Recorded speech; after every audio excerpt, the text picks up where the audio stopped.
מדאם? אסור להתבגר.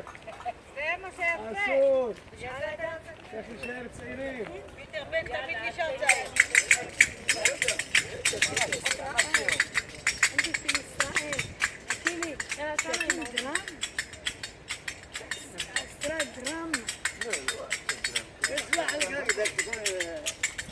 גבז!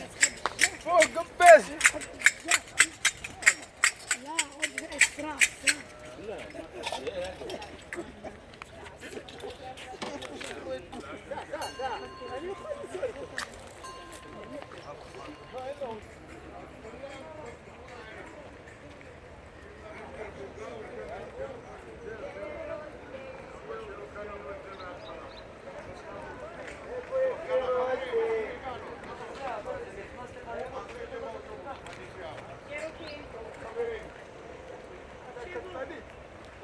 מה שאנחנו רואים כאן, זאת היא הכתוביה, זה הכותוב.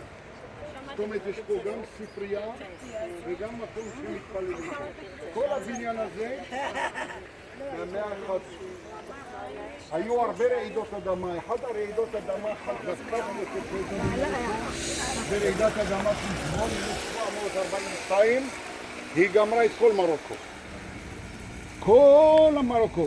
כאן זה נבנה על ידי מלך מהסעדים, שהוא לא האמין לכל הסיפור הזה של החנוכת בית, שאני אדבר עליה אחר כך, ושל מתי להניח את האבן וכל הדברים, והוא פנה פה מסגד גדול ענק. ברעידת אדמה כולו נחרב, ירד. מה שיש פה רק את העמודים האלה.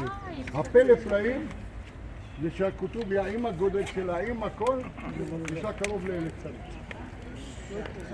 אתם יודעים, ילדיי, תקשיבו, זה היסטוריה, אנחנו צריכים לזכור המון, המון, המון, המון. פעם הבאה היא תיקח אתכם גם כן. ואני אעביר לכם את כל ההיסטוריה. למדתי בישיבה של הגדיר, ואני בין הניצולים של הישיבה. בכל אופן, זה המקום הזה, זה הכתוביה, זה השיר, זה נבחרת, אלה העמודים. אנחנו מפה הולכים למקום שנקרא סעודים, ושם אנחנו נכנסים להרמב"ם, ומהרמב"ם אנחנו נרד למלח.